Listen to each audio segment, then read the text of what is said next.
coolest. No, you're the coolest. No, you're the coolest.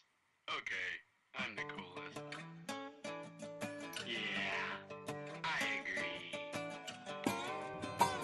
We're in the car again, and I am not that much of a gamer, but Corey is, and he just brought something interesting to light. Shoot, so what is it?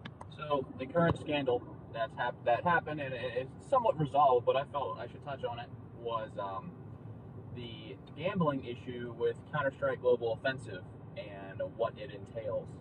Now that's a Counter-Strike Global Offensive. Is it an online game or a mobile game? It is an online first-person shooter game. First-person shooter and game. How it works is you obtain weapon skins as you can fight. You can get random skins. You can just by playing. But they also have these cases that you would pay money. Usually it's like $1.49, sometimes like $2.49 to obtain a key to unlock a case. And it literally goes through the item like a roulette.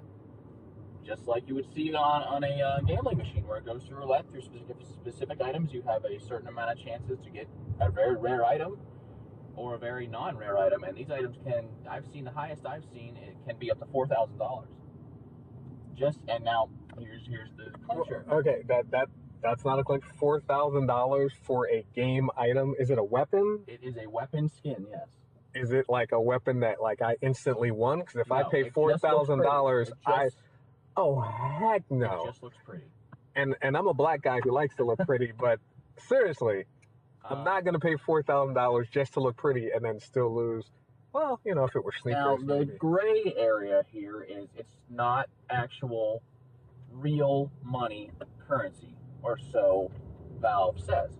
And it's technically not. You paid money, so you would have $4,000 in your Steam account, which is a currency for Steam.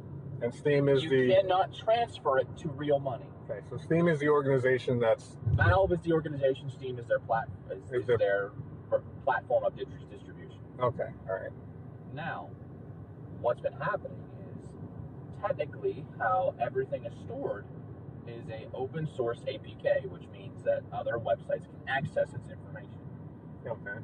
Now, these websites have come across, basically there's these two YouTubers, I don't recall their name off the top of my head. They were promoting these CSGO gambling websites, and these gambling websites would link to your inventory, and you would put your inventory on the line, and they would give a real money currency value for it, and you would essentially just gamble with it and just say, this is what I'm going to put up, this is what another person is going to put up, so all that money gets tallied into one pool, and you would essentially it would turn into a roulette, and if you won, you just won $8,000. So my money, which was not real money, which is not real money, in the one game, was being accessed on a gambling site. Correct. And put into a pool with other people who are actually gambling with cash. No. Or with... No.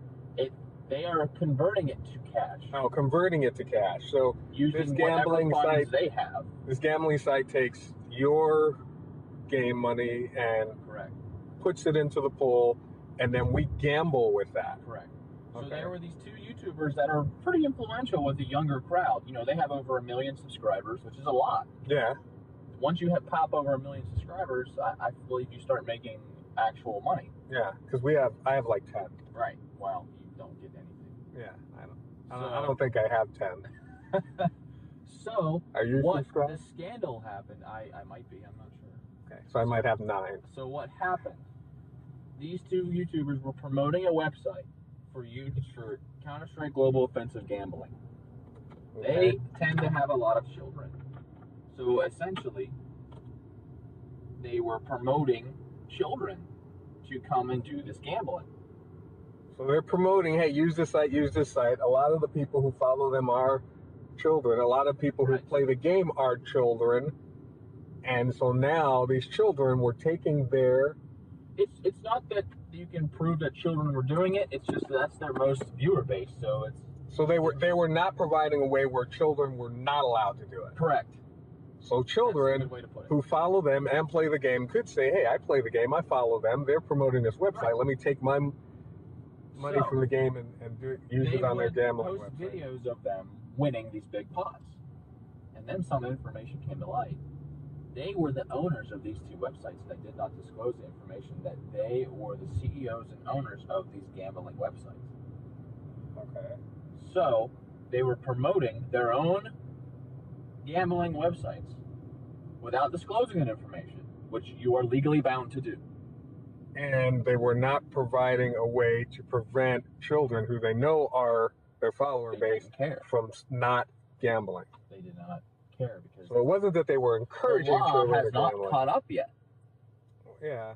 Because they'll say it's a gray area of gambling, and you know what? It kind of is, but it doesn't make it any less wrong or shady or morally wrong.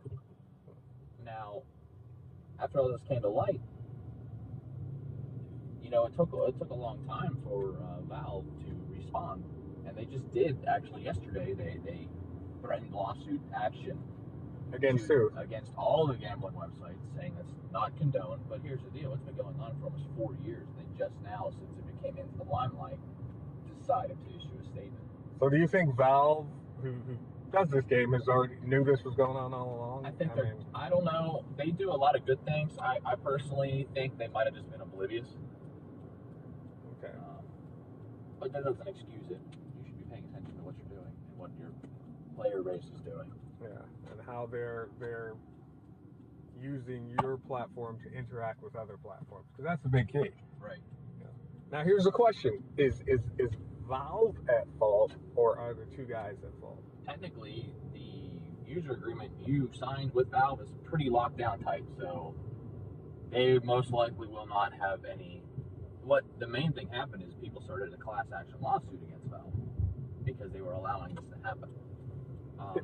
But Valve is not the one promoting the website or it's saying. not, but it's still technically would be their responsibility to issue anything, you know, that they wouldn't condone that because it's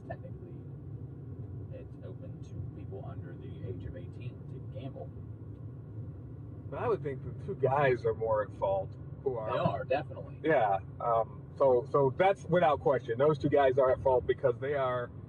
They're making the connection between, hey, why not use this game or the resources from this game and apply it to this website, which they own, because they're the ones trying to make money. So I definitely would see they're at fault. The question now comes back to. Now, if you're looking for a really, really in-depth description of everything I just described, the main video that went viral that explained this is on a YouTube channel. It's called H3 Productions, and they have a very, very good video on that, explaining everything in depth, in detail, and it's pretty funny as well. Okay, all right. As long as it's got funny in there, because without funny, it's not worth being on YouTube. But okay, all right. So is there a large outcry? What's the outcry from the outcry community? Was huge. There was not a YouTuber that didn't say anything. Every YouTuber said, "Hey, foul." I would say at least 85 to 90% of every gaming YouTuber said something against. Issued a statement against this. Okay. Was there a statement against Valve? The two guys were both. Hey, Valve, you need to say something, but hey, you two guys, you're definitely in the wrong. Both. Because here's the thing: there is nothing wrong with creating a game, even one that's going to make you money and gearing it towards kids. I mean, that's what. Right. I won't say that's what Pokemon Go is, because it's the kids of yesterday that it's geared towards. A lot of kids growing up today don't even know what Pokemon is. And well, you know what? I can remember being in 5th grade playing Pokemon Red and Blue, fighting my friends, waiting for the school bus. So I've earned every goddamn right to go out and play Pokemon Go and catch a Sandshrew. You know, don't even judge me. I actually have been told I do not have the right to play it by my wife Christy, because when Brandon was a kid, I wouldn't let him play because someone told me that if I let him play, he was going to hell.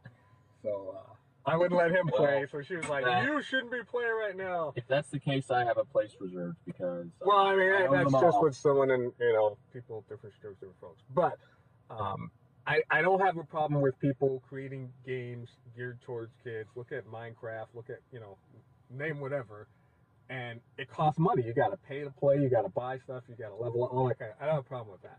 But if you're enticing kids to gamble, which is a whole different thing, I have a problem with that. I don't have a problem with accessing the financial resources that kids have and saying, hey, if you want to play this, you got to pay. But if you're enticing kids to gamble, knowing it's just wrong. There's no moral gray area. The people that would promote this would claim, oh, well, we didn't do anything illegal. Oh, that's great. That makes it fine, obviously. No, it doesn't. Now, I'll say on the flip side of that, even though I'm not into gambling, I'm not saying it's wrong for people that want to gamble to go out and gamble. You want to go to the casino, you want to gamble online, you want to use their gambling site, that's great. But you need to make it pretty clear that kids are not allowed and stop kids from going. Because when Christy and we went to meet, this was a couple of years ago, we went to meet a family member of mine at the casino downtown in Pittsburgh. And we had Brandon with us. He was under 18. And even though when we pulled into the garage, there were signs that saying you cannot be in the garage or in the building if you're under 18. Oh, yeah, they won't even let you in. I was like, Christy, I don't think we can be here. She said, that's just for if you're going to gamble. And we got off the elevator and they stopped. Plus, she looks like she's 12. So they stopped us short and they carded both of them and kicked us out. They were like, you cannot be in here and attempt to gamble if you're under the age.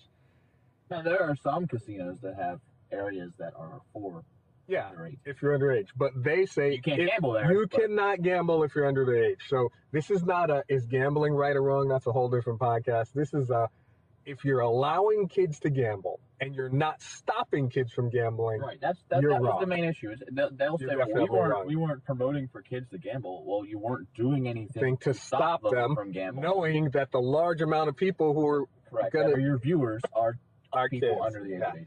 So I call foul on that, and no, we'll leave it up to you guys, you 9 guys that listen, or guys or girls, whatever you are that listen. You make the call. What do you think?